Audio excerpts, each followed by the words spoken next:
অত্যন্ত শুভ চিহ্নযুক্ত হয়। যদি উলম্ব রেখা থাকে এই আঙুল থেকে কিন্তু মোটামুটি বোঝা যায় সেই ব্যক্তি কতটা সে দান পুণ্যের ভিতরে যাবে। বোঝা গেল? এটার সঙ্গে কানেক্টেড আমাদের হার্ট, ঠিক আছে, যার জন্য আমাদের রিং ফিঙ্গার বলা হয়। বিয়ের সঙ্গে যখন রিং এক্সচেঞ্জ করা হয় হার্ট টু হার্ট হয়, ঠিক আছে, এটা যে রিং ফিঙ্গারও বলা হয়, ঠিক আছে। এরপরে আসি মধ্যমা, এটা সম্পূর্ণ ধর্ম। অনামিকাটা কিছু বলে যশ সম্মান লাভ হয়, যশ, মান, প্রতিষ্ঠা, সম্মান, সামাজিক প্রতিষ্ঠা এবং চ্যারিটি বা সমাজ সেবা। সমাজ সেবা। অনামিকা কিন্তু আধ্যাত্ম জগৎ, আধ্যাত্মিক জগৎ, আধ্যাত্মিক জগৎ। এখান থেকে এই অনামিকা আঙুল থেকে বিচার হবে আধ্যাত্মিক জগতে সে কতটা সে দৃঢ় অবস্থায় আছে। বুঝে গেল? 2 নম্বর থেকে। এরপরে যে তর্জনী 3 নম্বর অনামিকা, এটা হচ্ছে মধ্যমা। মধ্যমা থেকে বোঝা যাবে 3 নম্বর মধ্যমা থেকে হচ্ছে আধ্যাত্মিক জগৎ। আধ্যাত্মিক জগতে সে কতটা সুপ্রতিষ্ঠিত, না ফেক, না কি, না গুলবাজি মারছে, সবটা বুঝতে পারবে। ও আধ্যাত্মিক জগৎ কেমন হয় জানা যাবে এটা মধ্যমা থেকে? মধ্যমা থেকে, কারণ শনির আঙুল এটা। আচ্ছা আচ্ছা। এরপরে হচ্ছে অন্তিম হচ্ছে তর্জনী। তর্জনী হচ্ছে সত্তরজ তমগুণ। এ একাই জানায় তর্জনী অঙ্গুলি হচ্ছে সত্তরজ তমগুণ। তর্জনী মানে এইটা বলে না, আঙুল তুলে কথা বলো না, 4 নম্বর। তার মানে তোমার তমগুণ বৃদ্ধি পেয়েছে, ঠিক আছে। যে আঙুল বেশি তোলে তাকে জানতে হবে সে সব থেকে বড় মস্ত বড় দুষ্ট হচ্ছে সেটা, সবাইকে আঙুল তোলে, তার তমগুণ বৃদ্ধি পেয়ে তার যাবে। তমগুণ বৃদ্ধি পায়। আচ্ছা আচ্ছা। আর যে ওই আঙুলগুলোকে বন্ধ করে রাখে মানে হচ্ছে এই আঙুলটা বেরোলো মানে হচ্ছে তার তমগুণ বৃদ্ধি পেল। বুঝে গেল? এরপরে হচ্ছে আমাদের অন্তিম অঙ্গুলি, সেটা যে বৃদ্ধাঙ্গুষ্ঠ। এ হচ্ছে ব্যক্তি স্বাতন্ত্রতা। এ যে ব্যক্তি স্বাতন্ত্রতা, ব্যক্তি স্বাধীনতা, ব্যক্তিত্ব এবং মুড, মনোমর্জি, মুড। মানুষের মুডি হবে নাকি সবার সঙ্গে কথা বলবে নাকি হাসি খুশি হবে, এই আঙুলটা বলে দেবে। তাহলে আঙুলের বিচার আমরা জেনে নিলাম। এবারে আমরা পর্বে আসবো, আস্তে আস্তে নিচের দিকে নামবো।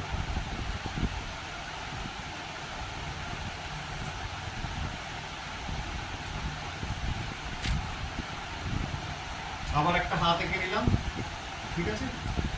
1 2 3 4 5, ঠিক আছে। এইটা যে বৃহস্পতির ক্ষেত্র, এই যে ক্ষেত্রটা এটা হচ্ছে বৃহস্পতি, ঠিক আছে। বৃহস্পতির ক্ষেত্র এটা। এই ক্ষেত্রের যিনি লর্ড, যার লর্ডশিপ আছে, কে ফোন করছে? ঠিক আছে, যার লর্ডশিপ আছে তিনি হচ্ছেন বৃহস্পতি, ঠিক আছে।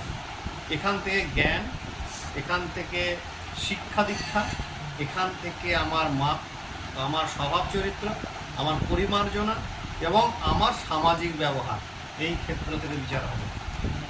হ্যাঁ, এবং বিবাহিত যেমন জীবন কতটা সুখের হবে, সুন্দর হবে, এই ক্ষেত্রে কিন্তু আফটার ম্যারেজ বলবো। বৃহস্পতি পর্ব। এখান থেকে কি কি জানা যাবে বলো? এখান থেকে জ্ঞান, এখান থেকে বিদ্যা বুদ্ধি, এখান থেকে সনাতন ধর্মের বা ধর্মের প্রতি তার কতটা আস্থা বিশ্বাস, এখান থেকে বোঝা যাবে আফটার ম্যারেজ মানে বিবাহিত পরবর্তী বিবাহিত জীবন কেমন হবে, এখান থেকে বোঝা যাবে জাতক বা জাতিকার তার চারিত্রিক বৈশিষ্ট্য জানা যাবে। এটা কিন্তু একটা ক্ষেত্র এমন হতে পারে যে দুটো ক্ষেত্র কিন্তু একই কথা বলছে, তার মানে দুটো ক্ষেত্রে বিচার করেই কথাটা বলতে হবে। জাতক জাতিকার চারিত্রিক বৈশিষ্ট্য, দুশ্চরিত্র হতে পারে কিন্তু এখানে পিল পিল থাকবে, ঠিক আছে।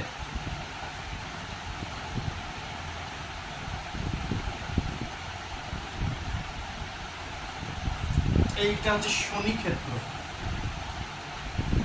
শনি ক্ষেত্র ক্ষেত্রটা শনি, লর্ডশিপ এখানে শনিরই আছে। এখানকার লর্ডশিপ বলছে যে এই যে ক্ষেত্র তৈরি হয়ে আছে, এই ক্ষেত্রের মালিক হচ্ছে শনি। এখান থেকে বোঝা যাবে সে কতটা আধ্যাত্মিক জীবন উন্নতি করবে, আধ্যাত্মিক জীবনযাত্রায় কতটা উন্নতি করবে, তার শেষ বয়স মানে আফটার 40 কেমন তার ফিনান্সিয়াল কন্ডিশন থাকবে, মানে 40 বছর বয়সের পর থেকে তার আর্থিক অবস্থা কেমন যাবে, এই ক্ষেত্রটা বলে দেবে 40 বছরের পর থেকে। বা আফটার 50 হতে পারে, মানে ওল্ড এজ এটাকে দেখতে হবে। যে মানে financial old age lifestyle। Starting হয় 40 থেকে, ওটা প্রৌঢ়ত্ব, তো তখন থেকে বোঝা যাবে তার আর্থিক অবস্থাটা কেমন যাবে। ঠিক আছে, আবার এখান থেকে বোঝা যাবে হঠাৎ বিপর্যয়, হঠাৎ দুর্ভাগ্য।